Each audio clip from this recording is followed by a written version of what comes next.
Sioux Berger. Déjà, c'est Bonjour. magnifique ce prénom, Sioux. Merci. Ouais, c'est hyper, ça donne envie de voyager, d'aller voir les Indiens. Bon. C'est étonnant, il vous vient d'où ce prénom?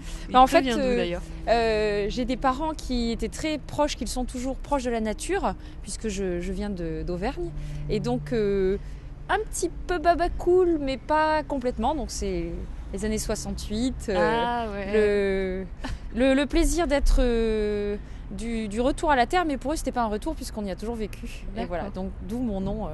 Alors je te rends compte parce que j'étais en librairie et j'ai vu un livre avec une couverture bien sympathique, hyper colorée, heureux sans carte bancaire.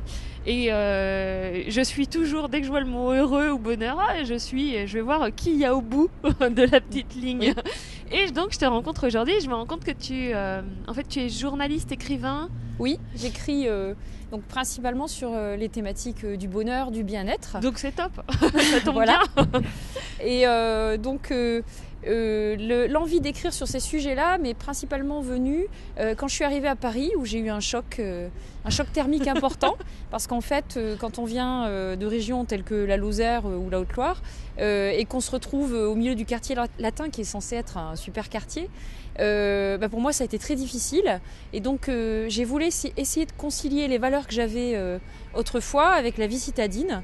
Et donc essayer de, malgré la vie trépidante qui nous entoure, et la vie liée aussi énormément à la consommation dans les grandes villes, Ouais. de retrouver les petits bonheurs que j'avais autrefois, et qui étaient plus simples à trouver à la campagne, et qui sont plus difficiles à trouver en ville. Voilà, d'où l'idée de ce livre-là et d'autres. D'ailleurs, tu es en train d'écrire un qui parle du bonheur aussi, s'organiser S'organiser pour être heureux. D'accord. C'est à la suite d'un autre, dans une collection qui s'appelle To-Do List, donc qui est assez, qui part d'une idée d'organisation, parce que je pense que en fait, dans nos vies actuelles, le bonheur ne peut pas faire autrement que de s'organiser. C'est-à-dire que pour redevenir quelque part un petit peu Les canards simple, sont d'accord a priori. les canards sont d'accord. En fait, il faut organiser son temps, essayer de le gérer au mieux pour réussir à retrouver des petits moments à soi, pour lever le nez, regarder les étoiles, prendre le temps de marcher sur un trottoir plutôt que de courir. Mais tout ça demande que, en fait, on ait la maîtrise du temps moderne, c'est-à-dire des transports, de sa vie au travail, de sa vie de femme et de maman, parce que les enfants prennent beaucoup. Et si on est envahi par tout ça, je vois pas comment on peut ensuite organiser son bonheur. Dans le terme organisé, il y a simplifié, c'est ça? Il y a simplifier, il y a la gestion, il y a de la simplification, effectivement. Et il y a en fait toute une partie de petites astuces qui permettent en fait de rendre moins compliqué un monde qui est devenu un casse-tête en fait. Et pour en revenir au bonheur, pour toi, c'est quoi le bonheur? Alors pour moi, le bonheur, je dirais il y aurait deux mots qui caractériseraient.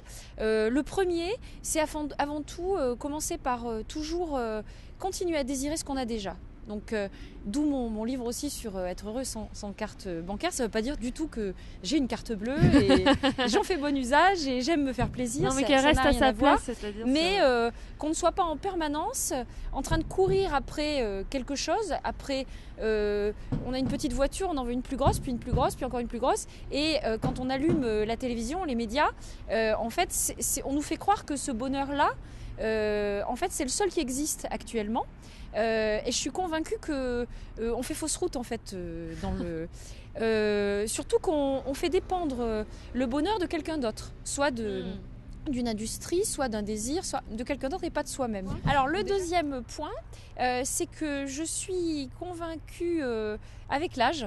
C'est vrai, tu es très vieille, ça se voit. Oui, mais disons que je n'ai plus 20 ans ou 18 ans, où je pense que toute la part du bonheur qu'on pense arriver sous sa bonne étoile, tombant du ciel, etc. Je suis convaincue que le bonheur, ça se construit. Ça se construit petit à petit, pas à pas, notamment dans le couple, dans la vie au travail aussi. pour essayer de se dégager en permanence une part de soi. Et donc cette construction, elle commence par nous-mêmes. Voilà, c'est le deuxième.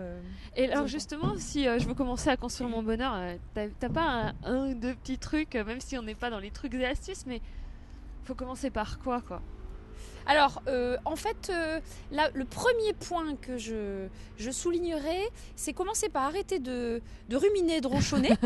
C'est un petit peu typique des citadins, on va dire, pour pas dire des Parisiens. Et de se dire que la faute est toujours chez l'autre. C'est-à-dire que si on n'a pas obtenu ce qu'on voulait, etc., c'est à cause d'eux. Oui. C'est un petit peu la même chose que de dire « je serai heureux grâce à ». Donc, en fait, je pense que ce qu'il faudrait... Enfin, ce dont je suis convaincue, c'est d'essayer en gros de commencer par changer soi-même et les autres petit à petit autour se recadrent et changent aussi en fonction de notre nouvelle personnalité et de notre nouvelle façon d'évoluer, de parler, de se positionner, de s'affirmer. Et donc, oui, parce que souvent en se communication, on est en réaction avec l'autre. Oui. Donc si il est stressé et s'il nous porte la faute sur nous, on va pas réagir de la même manière avec cette personne. Tout à fait, on peut prendre les exemples dans la vie professionnelle. On a souvent tendance à garder ce qui nous tient en rancœur en soi. Et puis quand on explose, la cocotte minute, il va fort et puis on pointe du doigt, on accuse. Oui. Donc l'autre se retrouve déstabilisé et cette déstabilisation, elle est mauvaise pour les deux personnes. Ça ne veut pas dire qu'il faut être un enfant de cœur et dire oui à tout, bien au contraire, mais simplement commencer par dire tu vois là, ce qui s'est passé, ça m'affecte moi dans mon travail, voilà comment je l'ai vécu, qu'en penses-tu, que pouvons-nous faire pour avancer ensemble. C'est un point de départ qui au final ne change pas le fait qu'on a dit les choses. Oui. Ça peut marcher aussi dans le couple. Ça fonctionne beaucoup. Je dis ça parce que j'ai beaucoup essayé de l'appliquer à moi-même, parce que j'avais tendance à faire bien l'inverse. Et donc, j'essaie avant tout donc de passer sur l'autre rive, et c'est difficile pour moi parce que j'ai du mal à demander de l'aide. J'ai l'impression que ça revient souvent chez les femmes. Oui, ça revient souvent chez les femmes, c'est vrai. Et du coup, on ne demande pas d'aide, et ensuite on accuse l'autre de ne pas nous avoir aidés. Ah oui, parce qu'on voudrait qu'ils nous comprennent à demi-mot. Voilà. Et donc les sous-entendus de je donne un coup de pied dans le lave-vaisselle, elle comprendra que ce soir ça va pas bien. J'essaye de travailler sur moi pour que ça n'arrive pas trop. D'accord, donc une des bases pour toi, si je comprends bien, du bonheur, c'est de savoir bien communiquer. Oui, ça me paraît extrêmement important. Et c'est vrai qu'on l'apprend pas et c'est dommage. Moi, je crois aussi que c'est une des bases. C'est que, on projette sur les autres, en général, on rejette la faute. Alors que si on essaye de comprendre l'autre, sans pour autant être d'accord, mais juste oui, tout à fait. essayer de l'écouter, on peut s'ouvrir à de nouvelles choses. Oui, c'est un petit peu ce que j'essaye de voir. Et puis pour revenir sur la première idée qui était d'essayer de fouiller en fait ce qu'on a déjà. Donc c'est un petit peu, à mon avis, prendre le contre-pied de ce que j'appelle la génération petit pot. C'est-à-dire on ouvre les petits pots et puis hop, c'est du tout prêt. Et puis quand le petit pot est vide, on le jette. Donc on peut faire ça avec ses amis, ses amours. Et puis on peut aussi essayer de passer un cap et de se dire... Donc une bonne communication. Allez, et un dernier petit truc pour la route. Un dernier petit truc pour la route. Une astuce ou une... Comme tu veux, un truc qui peut nous servir pour s'engager sur ce chemin à être plus difficile heureux. Du bonheur.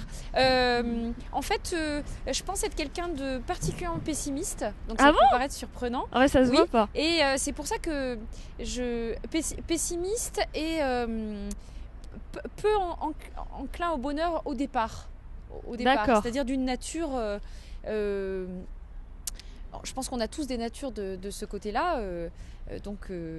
Et pour cette raison, je pense que quand on est au fond du trou, qu'on a le cafard et que rien ne va, je pense que c'est là qu'on trouve en soi les meilleures solutions pour réussir à avancer. Et mon astuce, c'est de prendre une page blanche, de tirer un trait au milieu dans le sens vertical et d'indiquer à gauche tout ce qui ne va pas en liste, sous forme de liste. Et en face, j'essaie toujours de trouver au moins 2 solutions pour chacun des problèmes. Et ensuite, je me plonge complètement dans l'une des solutions. j'essaie d'imaginer totalement le fait d'être dans cette solution-là. Et si cette solution est pour moi épidermique, me provoque des maux de tête, un dégoût, une aversion, je me dis ok, c'est pas bon, ça. il faut que tu t'engages sur la deuxième. Et alors ensuite, mon côté très optimiste, c'est l'action. Et donc, lorsque je ressors de ce fond du trou pessimiste, eh bien, à partir du moment où j'ai décidé que j'allais choisir un chemin, après cette réflexion-là, je jette le papier et j'y vais. Ouais, voilà. Ça c'est bon. Je suis prête. Merci beaucoup. Merci. Pour ton temps et puis pour ce petit moment avec les canards. C'est chouette. À très bientôt. Au revoir. Au revoir.